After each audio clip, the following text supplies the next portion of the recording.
Bonjour bien-aimés, bonjour très chers amis. Alors je veux croire que vous avez passé un agréable week-end en compagnie certainement, voilà, de votre famille, de vos amis, des membres de votre église locale. Nous bénissons le Seigneur, n'est-ce pas, pour cette semaine qui s'est achevée. Voilà une nouvelle semaine dans laquelle nous avons l'immense privilège d'entrer. Et voilà ce nouveau jour, n'est-ce pas, qui nous est gratuitement offert. Alors pourquoi ne pas commencer par rendre grâce à celui qui nous a prêté ce souffle de vie dont nous avons l'immense privilège de jouir en ce matin. Éternel notre Dieu, nous te bénissons, nous te rendons grâce et gloire. Merci pour le don de vie. Merci pour ce nouveau jour. Merci pour cette nouvelle semaine que tu nous accordes. Que toute la gloire, la louange, l'adoration te soit rendue. À toi la gloire pour tes desseins attachés à ce jour. À toi la louange pour tes projets, Seigneur notre Dieu, attachés à cette semaine. Nous savons que par ton esprit, Seigneur notre Dieu, nous allons passer une agréable semaine, une semaine de productivité, une semaine, Seigneur notre Dieu, de maturation spirituelle, une semaine, Seigneur notre Dieu, de sagesse dans la gestion, Seigneur notre Dieu, de chaque chose que tu placeras entre nos mains. Que la gloire, la louange te revienne, notre Dieu. Seigneur, nous voulons te confier ce jour. Quoi de plus normal, notre Père, de remettre à celui qui est l'auteur de ce jour, Seigneur, cette journée pour que, Seigneur notre Dieu, seul tes desseins s'accomplissent, pour que seul ce que tu as arrêté par devant toi-même, Seigneur notre Dieu, puisse voir le jour. Seigneur, nous te confions chaque seconde, de chaque minute, de chaque heure, de chaque jour de cette nouvelle semaine.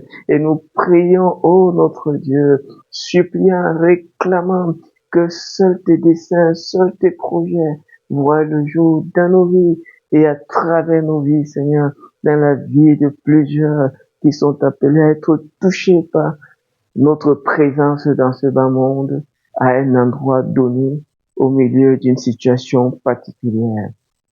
Nous te supplions, notre Dieu. Nous prions que, c'est notre Dieu, que ta joie, nous prions que ta paix, nous prions que ton repos intérieur soit notre partage chaque jour de cette semaine au nom de Jésus-Christ.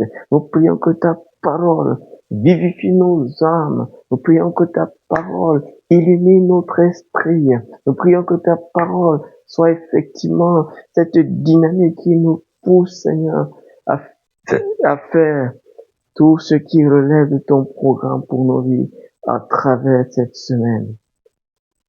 Nous voulons te confier ce moment de partage de ta parole et nous prions, Seigneur, que cet temps puisse édifier, encourager, booster la vie de plusieurs et nous conduire, Seigneur notre Dieu, à ces expériences qui relèvent même de la manifestation de la vie de Dieu par ton esprit.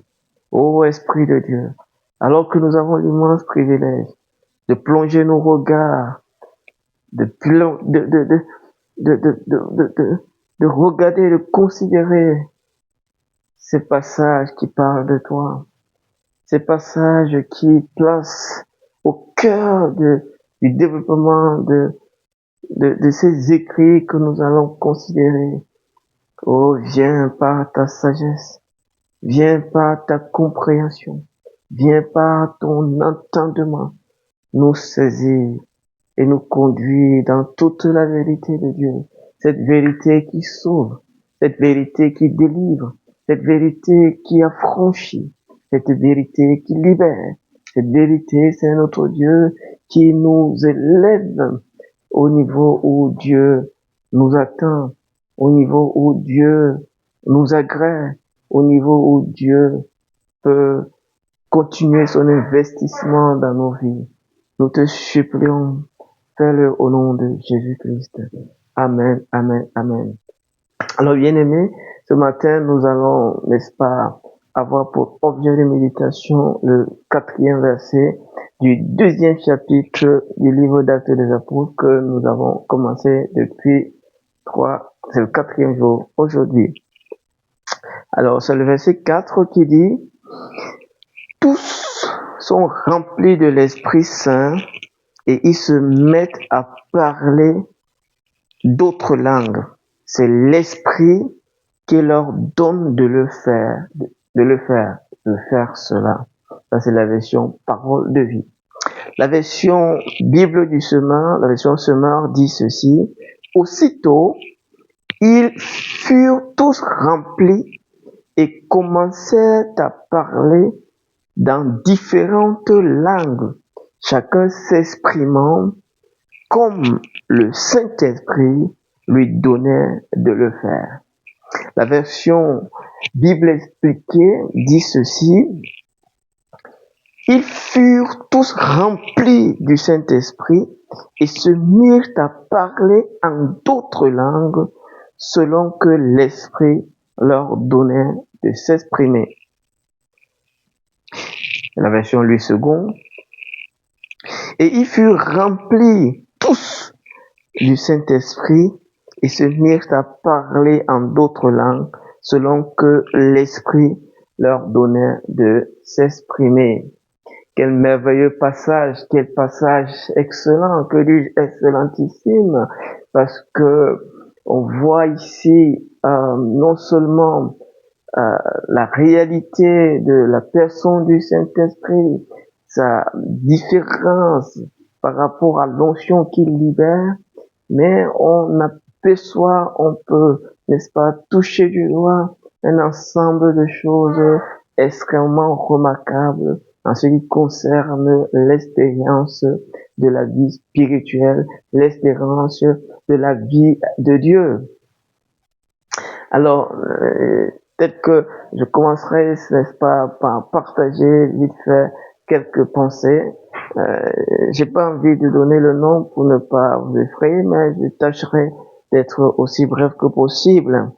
Mais j'ai intitulé, n'est-ce pas, le partage de ce matin, la nécessité d'être rempli du Saint-Esprit. La nécessité d'être rempli du Saint-Esprit. La nécessité d'être rempli du Saint-Esprit. Pourquoi c'est nécessaire d'être rempli, d'être revêtu, d'être baptisé, d'être plein du Saint-Esprit? On dit qu'ils furent tous remplis du Saint-Esprit. Et une fois qu'ils avaient été tous remplis du Saint-Esprit, on dit qu'ils se mirent à parler en d'autres langues. Ils se mirent à parler en d'autres langues. Comme conséquence de ce remplissage du Saint-Esprit, comme conséquence de cette immersion dans l'Esprit de Dieu, comme conséquence de cette vie de l'Esprit qui avait, n'est-ce pas, pris possession de leur existence, de leur être. Que c'est beau, que c'est merveilleux. Ils avaient été remplis du Saint-Esprit et ils se mirent à parler en d'autres langues. Et le texte donne un détail à la fin qui est très très important. Ils ne se mirent pas à parler en d'autres langues de leur propre chef. C'est l'Esprit de Dieu qui leur donnait, n'est-ce pas, l'expression, qui leur donnait cette aptitude, qui leur donnait cette capacité, qui leur donnait cette grâce de le faire. Ils ne faisaient pas de même, ils ne le faisaient pas sous le coup d'une imitation, ils le faisaient premièrement parce qu'ils étaient remplis du Saint-Esprit et deuxièmement parce que l'Esprit Saint était à l'œuvre pour les y conduire. Ce qui nous amène donc, bien-aimés, à considérer un ensemble de vérités profondes, pratiques, qui nous importe de saisir, d'intégrer, si jamais nous voulons, nous aspirons à cette vie de Dieu, que dis-je, à cette vie la meilleure, dans ce bas monde. Et comme on l'a dit déjà, l'appel de Dieu, c'est le meilleur programme qui puisse exister sur la terre. Et donc, c'est la vie la meilleure que Dieu puisse offrir à l'humain sur la terre. Autre chose à côté de cela, autre chose en dehors de cela, ce n'est pas grand-chose. Et donc, à partir donc de ce verset, il est important de considérer un certain nombre de choses. Alors, je partirai sur deux aspects ici ce matin. Premièrement, en montrant que le texte, le verset qu'on vient de lire, parle justement du baptême dans le Saint-Esprit et montre la manifestation qui suit, n'est-ce pas, une personne qui est baptisée dans le Saint-Esprit, une personne qui est remplie du Saint-Esprit. Mais je vais donc aborder ce texte littéralement, c'est-à-dire terre à terre, sans besoin de convoquer une certaine dispensation dans le but de nous permettre de nous instruire, mais également, dans un deuxième temps, nous allons le considérer conceptuellement, c'est-à-dire au-delà de ce qu'il nous dit littéralement au sujet du baptême dans le Saint-Esprit et donc du parler en langue. Au-delà de cela, est-ce qu'il n'y a pas quelque chose d'autre à apprendre, quelque chose d'autre d'intéressant, de formidable à tirer de ce verset? Eh bien, on se rendra compte qu'il y a énormément à apprendre de ce verset au sujet du remplissage du Saint-Esprit, au sujet de sa nécessité, c'est-à-dire ce qu'il fait dans nos vies, et surtout de l'esprit, de la personne qui le fait, c'est-à-dire la personne du Saint-Esprit. Alors la première chose que nous pouvons dire, c'est que le remplissage du Saint-Esprit précède le parler en langue. Pour parler en langue, pour être en mesure de parler en langue, il faut nécessairement être baptisé du Saint-Esprit. Il faut nécessairement, préalablement, connaître le remplissage du Saint-Esprit. Donc, le remplissage du Saint-Esprit précède, bien avant le baptême dans le Saint-Esprit. La deuxième chose, c'est que le parler en langue est une activité spirituelle qui relève de l'expérience du baptême et du remplissage du Saint-Esprit.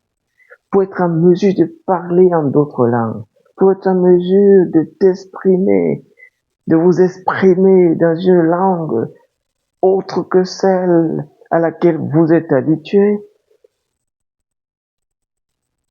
le remplissage du Saint-Esprit est nécessaire.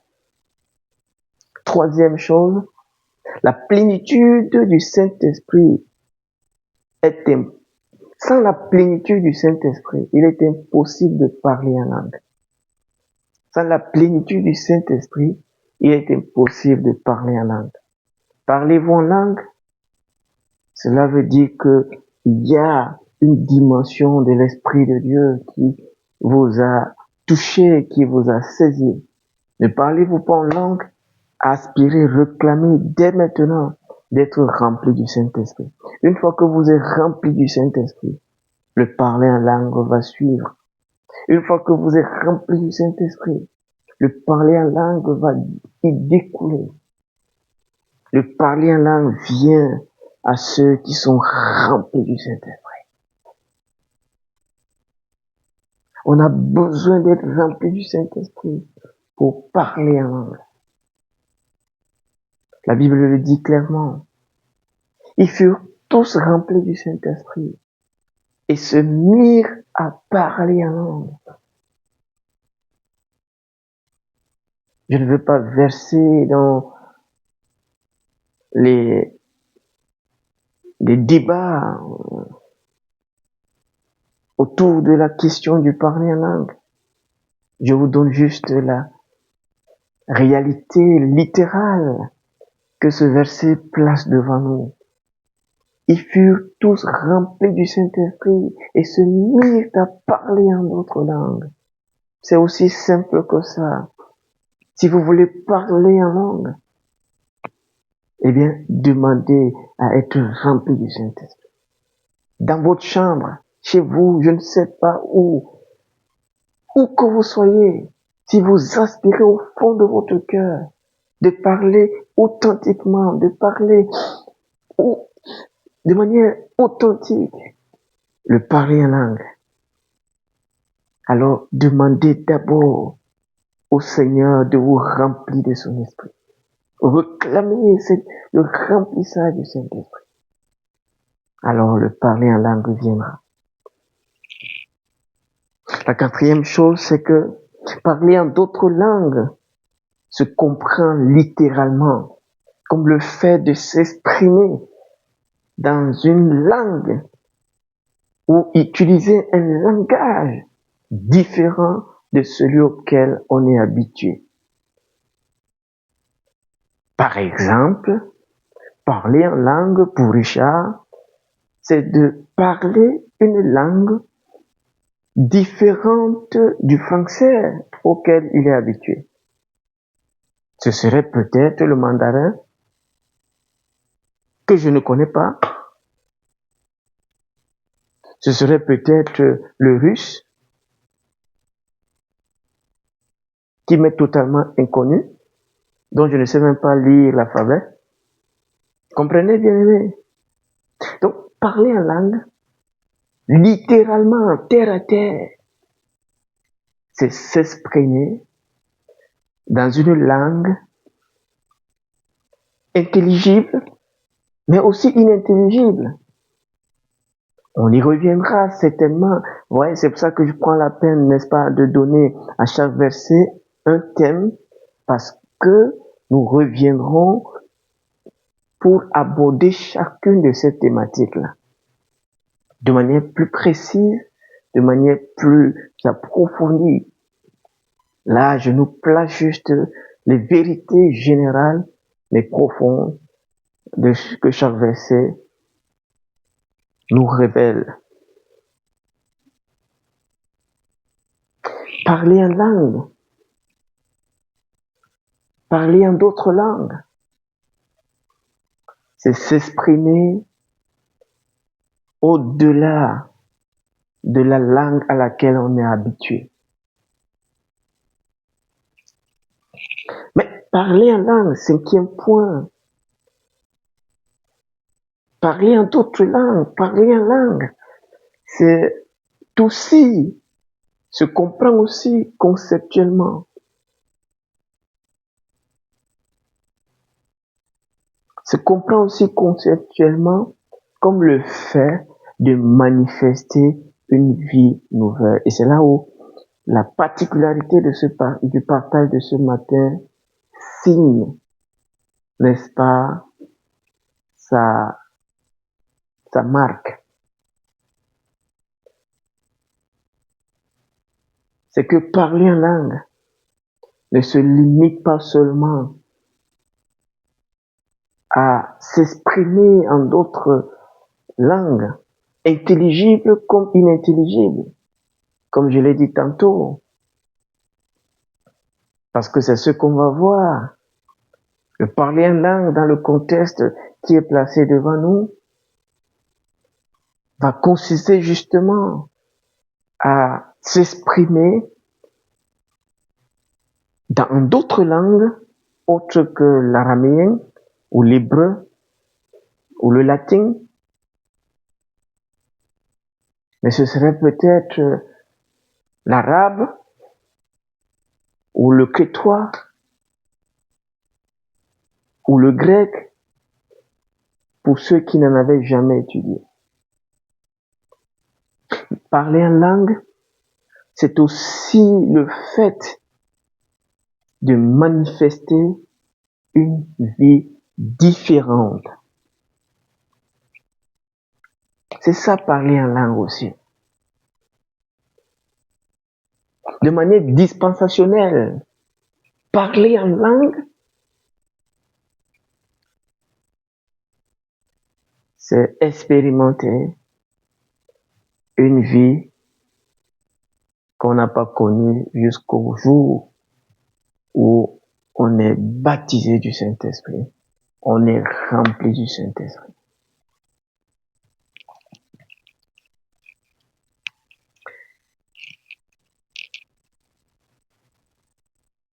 Sixième pensée.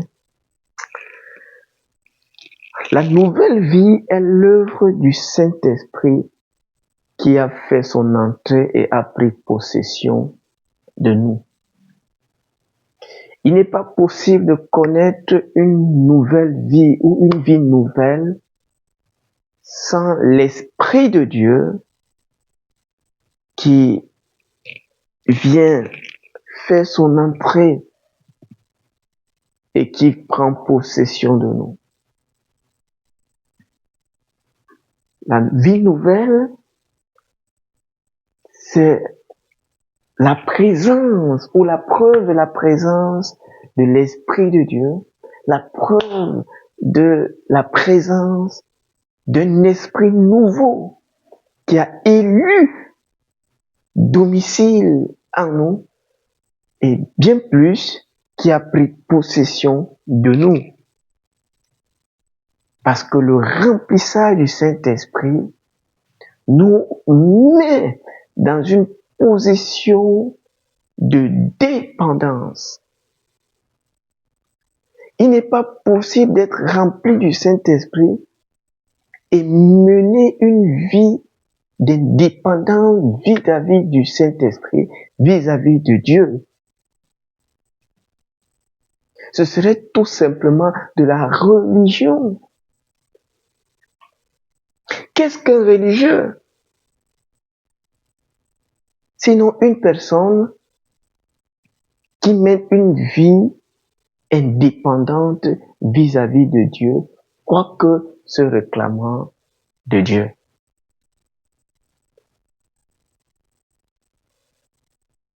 Quand on est rempli du Saint-Esprit, ça veut dire que le Saint-Esprit prend possession de nous. Dès lors, on devient dépendant de lui.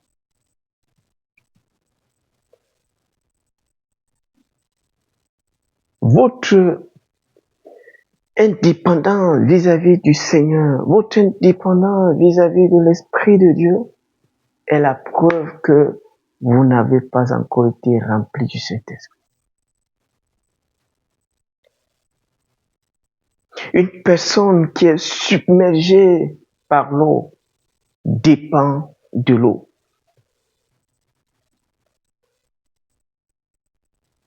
L'eau devient l'autorité de cette personne.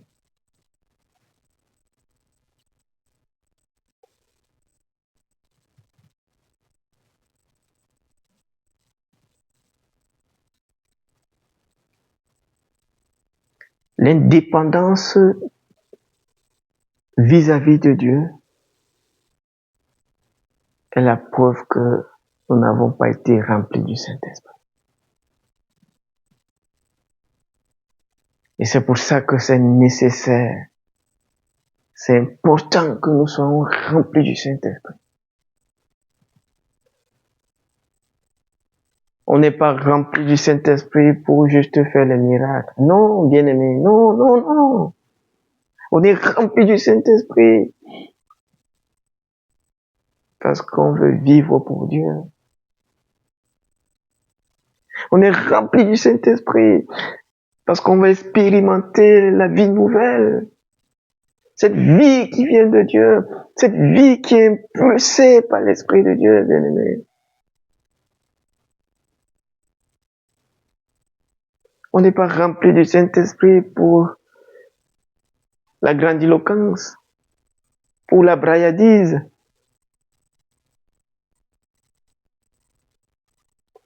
On est rempli du Saint-Esprit, bien-aimé, parce qu'on aspire à vivre une vie selon Dieu.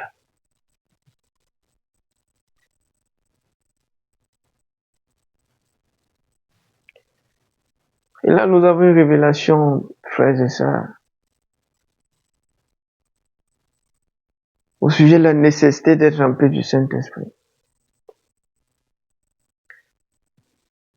Notre esprit indépendant par rapport à Dieu, qui consiste souvent à ne pas le consulter. Je le dis à ma honte, certainement pour vous aussi.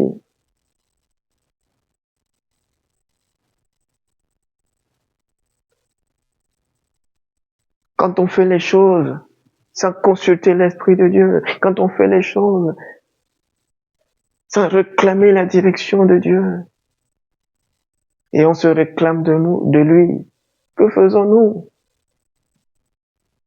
sommes en train de montrer que nous sommes indépendants. Dieu veut que nous soyons autonomes, mais l'indépendance est un piège mortel. Elle peut nous garder pendant des années dans la religion sans la vie véritable.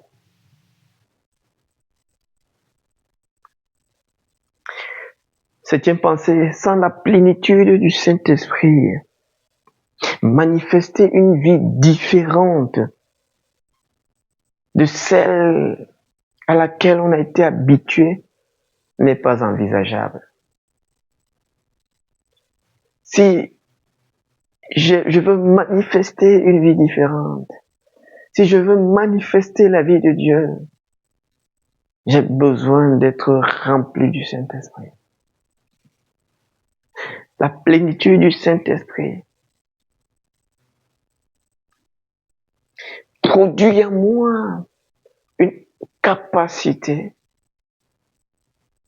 à vivre la vie de Dieu, à vivre différemment de ce que je vivais avant, soit en tant que religieux, soit en tant que païen.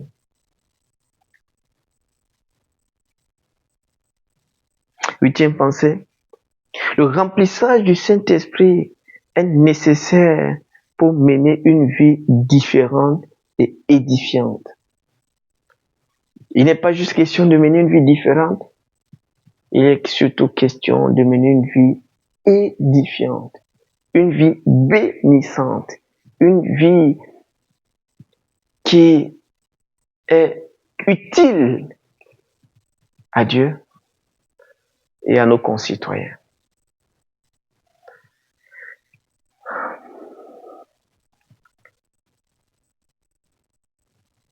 On a besoin d'être rempli du Saint-Esprit. C'est une vérité que l'Esprit de Dieu a placée sur mon cœur cet après-midi. Je veux dire l'après-midi de la journée précédente. Alors que je méditais la parole de Dieu.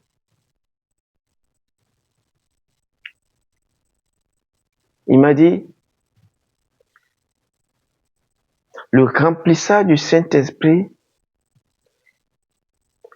nous sort de notre zone de confort et nous conduit dans des sentiers nouveaux où seul l'Esprit de Dieu est notre appui ultime. Le remplissage du Saint-Esprit nous sort de notre zone de confort. Nous sommes, ô combien la routine religieuse peut nous garder dans un statu quo qui parfois s'avère improductif.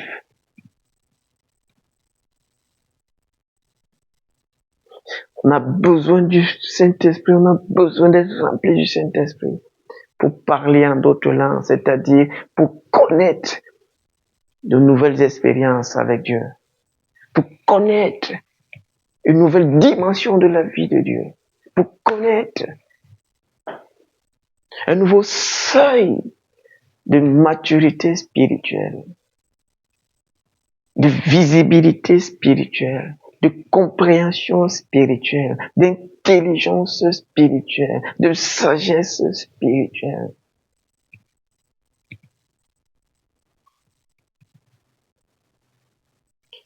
Vous voulez quitter votre zone de confort? Alors on a besoin d'être rempli du Saint-Esprit. Vous avez besoin d'être rempli du Saint-Esprit. J'ai besoin d'être rempli du Saint-Esprit. Moi, je vais quitter ma zone de confort. Je vais être en mesure de parler en d'autres langues. Je vais être en mesure de parler le langage de Dieu. Je vais être en mesure de manifester la vie de Dieu. Je vais être en mesure de rompre avec ces vieilles habitudes qui me gardent souvent dans cette religion morte, stérile. Je veux mener cette vie qui soit agréable à Dieu, qui plaise à Dieu, qui réjouisse le cœur de Dieu, qui produise de l'impact autour de moi. C'est de cela dont j'ai besoin. Et certainement vous aussi. Alors prions au Seigneur. Il y a bien de choses que j'aurais pu continuer de dire. Je vais m'arrêter là ce matin. En nous suppliant de supplier le Seigneur. En nous invitant de faire cette prière au Seigneur maintenant.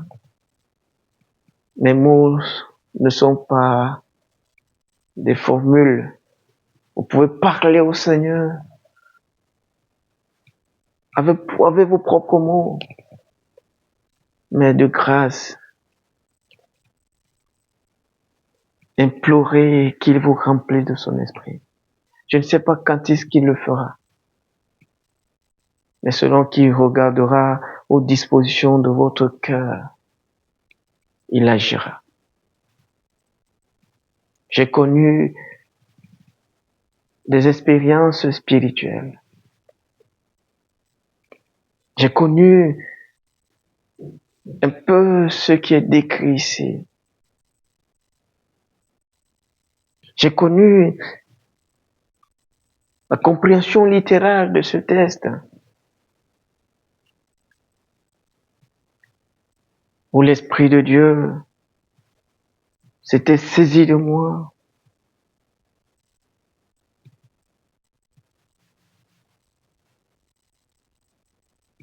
Et avait secoué ma chambre.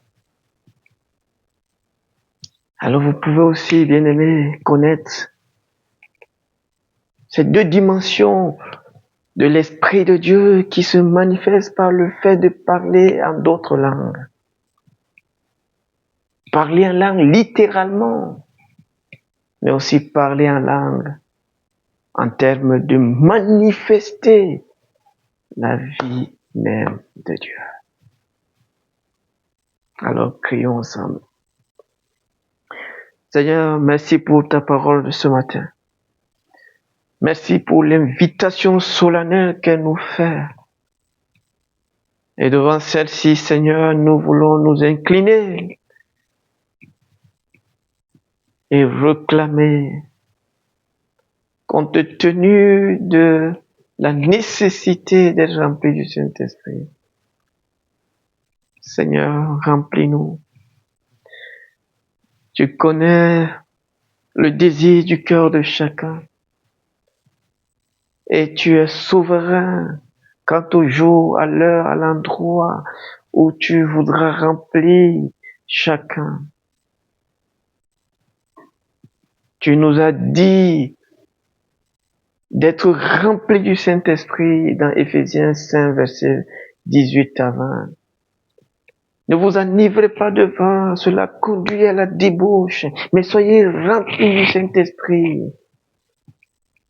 C'est un ordre que tu nous as donné, c'est un commandement que tu nous as fait. Et Seigneur, nous voulons vivre cela. Fais-le s'il te plaît. Au nom de Jésus-Christ. Amen. Dieu vous bénisse et retrouvons-nous demain pour un autre moment de méditation de la parole de Dieu. Bonne semaine, excellente journée et que la paix du Seigneur soit notre partage tout au long de ce jour. Au nom de Jésus-Christ. Amen.